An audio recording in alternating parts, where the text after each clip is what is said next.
Have you ever felt frustrated in a situation where something wasn't right? Maybe your food was cold at a restaurant, your hotel room wasn't clean, or a service didn't meet your expectations, but you didn't know how to say it in English without sounding rude?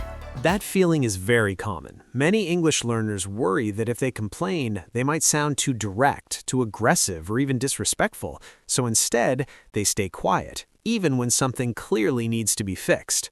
But here's the truth. Knowing how to complain politely is a very important communication skill. It helps you solve problems, express yourself clearly, and still maintain a respectful and positive tone. Today, we're going to practice exactly that. In this conversation, you'll learn how to start a complaint politely, explain a problem clearly, ask for a solution in a natural way, stay calm and respectful even when you're frustrated. And most importantly, you'll build confidence to handle real-life situations in English. That's right. Complaining doesn't have to feel uncomfortable or stressful. When you use the right tone and expressions, it can actually be a smooth and productive conversation. My name is Anna. And I'm Leo. We're really glad you're here practicing with us today. If you enjoy learning English through real-life conversations like this, don't forget to like this video and subscribe to the English Talk channel. All right, let's get started. Hi, excuse me, I was hoping you could help me with something. Of course, I'd be happy to help. What seems to be the issue? So I just checked into my room about 20 minutes ago, and there are a few things that don't seem quite right. I see. Thank you for letting me know. Could you tell me a bit more about what's going on? Sure. First, the room doesn't seem to have been cleaned properly. The bed looks fine, but the bathroom has some towels on the floor and the trash bin hasn't been emptied. All right, understood. That definitely shouldn't happen. I'm really sorry about that. I appreciate that. Also, the air conditioning doesn't seem to be working. I tried adjusting the temperature, but it's still very warm in the room. Thank you for explaining that clearly. Just to confirm, you mentioned the bathroom wasn't cleaned properly and the air conditioning isn't working. Is that correct? Yes, that's right. By the way, you used a really useful phrase earlier. You said, doesn't seem quite right. That's a polite way to introduce a problem without sounding too strong. It softens the complaint. Oh, that's good to know. So instead of saying, this is bad, I can say, it doesn't seem right? Exactly. It sounds more natural and respectful. Let me take a look at your reservation. Could you please tell me your room number? Yes, it's room 312. Thank you. Give me just a moment. All right, I see your booking here. Thank you for your patience. No problem. We definitely want to make sure you're comfortable during your stay. Let me see what we can do to fix this for you. I appreciate that. We have a couple of options. We can send housekeeping immediately to clean the room and have maintenance check the air conditioning, or we can move you to another room. I see. How long would it take for someone to come fix everything? It would probably take around 30 to 40 minutes in total. Okay, understood. To be honest, I'd prefer to move to another room if possible. I've had a long day and I'd like to rest soon. That makes complete sense.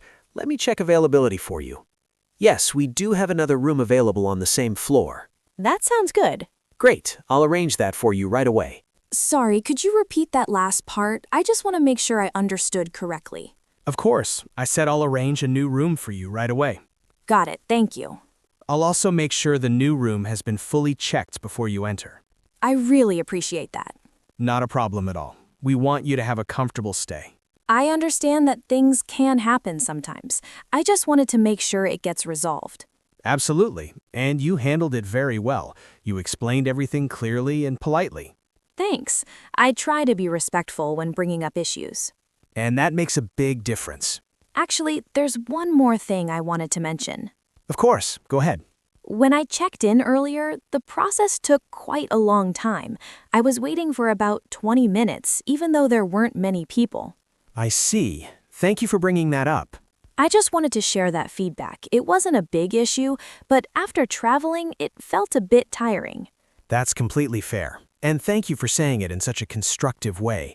You used another great phrase. I just wanted to share that feedback.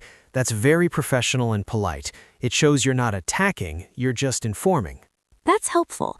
It feels less negative when you say it like that. Exactly. I'll definitely pass your feedback to our team so we can improve the check-in process. Thank you. I appreciate that. All right, your new room is ready. Here is your updated key card. Great. Thank you very much. Would you like someone to help you move your luggage? That would be helpful, actually. No problem. I'll arrange that for you right now. Thanks again for your help. You're very welcome. And again, I'm really sorry for the inconvenience earlier. It's all right. I appreciate how quickly you handled everything. That means a lot. If you need anything else, feel free to let us know. Will do. Have a great day. You too. And that brings us to the end of today's conversation. Today you practiced how to make a complaint politely in English, something that can really help you in everyday life. Remember, you don't need to sound perfect. What matters is that you stay calm, speak clearly, use polite phrases, focus on solutions. It's completely okay to speak slowly, ask for repetition, and take your time. The more you practice, the more natural this will feel. If you found this conversation helpful, don't forget to like the video and subscribe to the English Talk channel. Keep practicing, keep improving, and we'll see you in the next lesson. Take care and happy learning! Goodbye for now.